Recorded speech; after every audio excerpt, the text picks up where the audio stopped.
Title 1, Crimes Against National Security and the Law of Nation.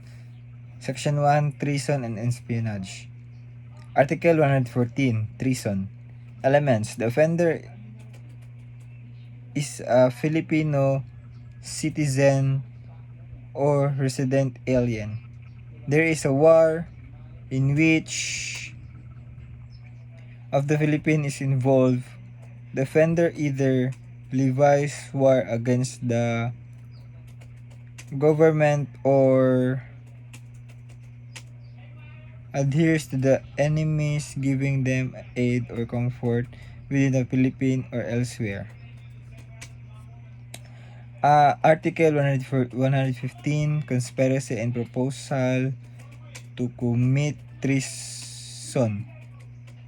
There is a war in which the Philippines is involved. At least two persons come to an agreement to lever war against the government or adheres to the enemies, giving them aid or comfort. They decide to commit it. Article 116, Misprision of treason. Elements. The offender owes allegiance to the government and not a foreigner and not a resident alien. He has knowledge of conspiracy to commit treason against the government. He conceals or does not disclose and make known as the same as soon as possible. The government, fiscal, the province in which the resides, the mayor or fiscal, the city in which he resides. Article 117, Espionage. Elements of our first paragraph. The offender enters a warship, fort, or naval or military establishment or reservation. The purpose of entry to obtain informations, plans, photos, data.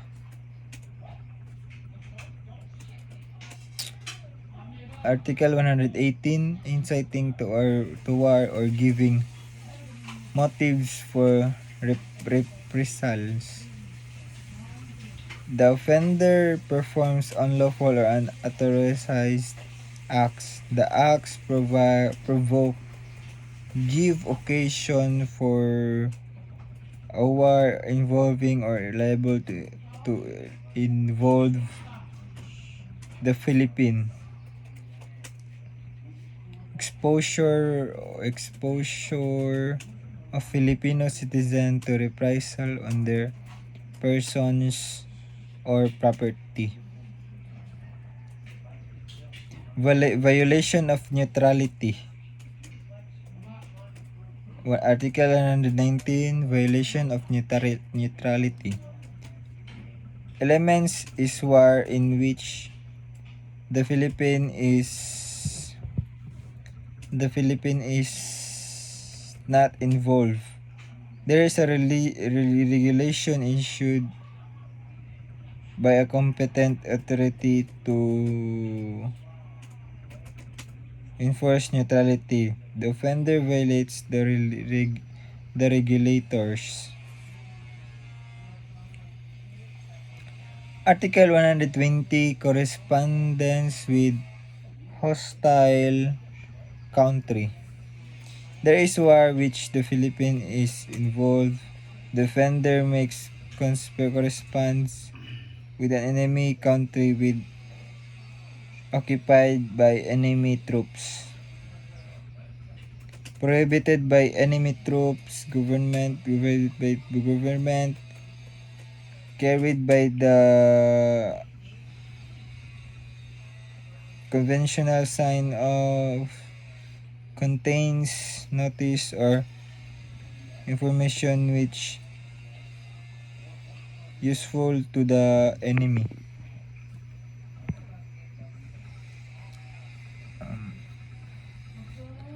Article 121.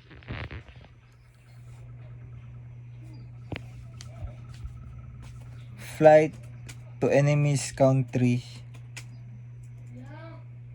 There is a war in which the Philippines is involved. The offender attempts to flee or to go to the enemy's country. The going to the enemy country is prohibited by competent authority. Article 122. Piracy in general and mutiny in the case or the Philippine water. Elements: the vessel on the high seas, Philippine waters. Member of its complement or passenger of the vessels. Article 123. Qualified piracy. The vessel on the high seas or Philippine waters, the offenders, the preceding recommended under any following circumstances. Title 2. Crimes against the fundamental law of the states. Arbitrary. Article 124. Arbitrary detention. Offender is a public officer or employee. He detain a person. Detention is without legal ground. No crime was committed by the detained. The person violations entity of the detained person. Article 125.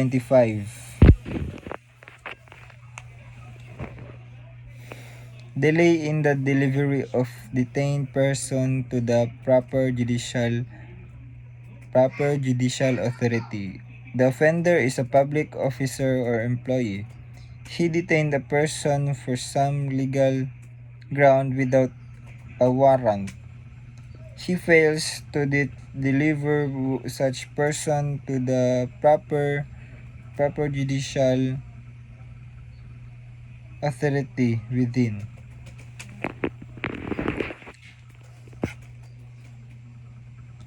Article 126. Delaying release. The offender is public officer or employee,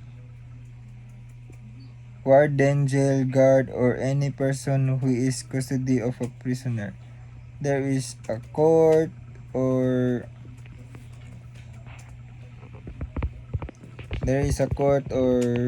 offender without good reason delays the service of the notice of such order for release of the prisoners.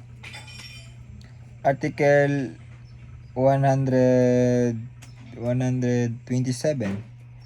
Expulsions. The offender is public officer or employee. Expels any persons from the Philippines or compels a person to change residence. The offender is not authorized to do so by law. Article 128. Violation of domiciles. The offender is public officer or employee. He is not authorized by judicial order to enter the dwelling or to make search therein for enters the dwelling against the will of the owners thereof. Title 3. Crimes against public order. Article 134. Rebellion or insurrection.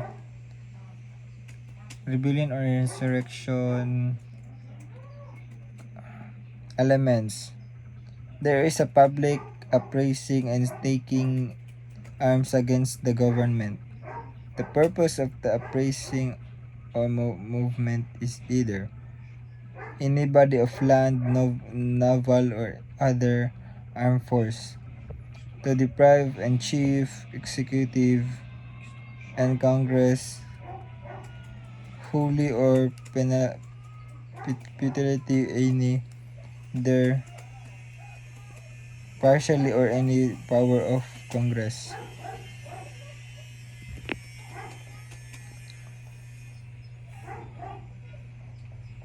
Article 135, penalty for rebellion. At least two persons come to an agreement to an public arms against government any for any rebellion purpose. They decide to commit it. Article 119, sedition. The elements defenders rise publicly and tumultuously. They employ force, intimidation, or other means outside of legal methods. The offender employ any of those means to attain any of the following.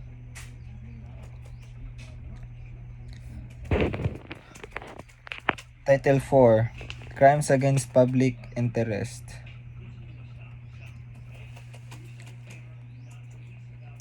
Article 162, using forged signature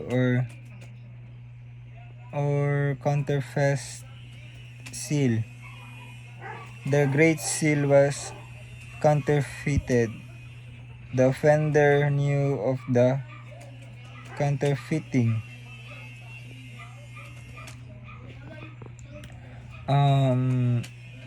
He used to counterfeit seal or forged signature or stamp. Article 164, mutilation of coins. Importation and alternative or mutilated coins. The penalty, prison, correctional, Philippine Island, or import users mutilated current. Title 5, crimes relative to opium and other prohibited drugs. Possession, preparation, and use of prohibited drugs and maintain of opium dens. Article 191, keeper, witchman, and visitor of opium den. Article 192, importation and sale of prohibited drugs. Article 193,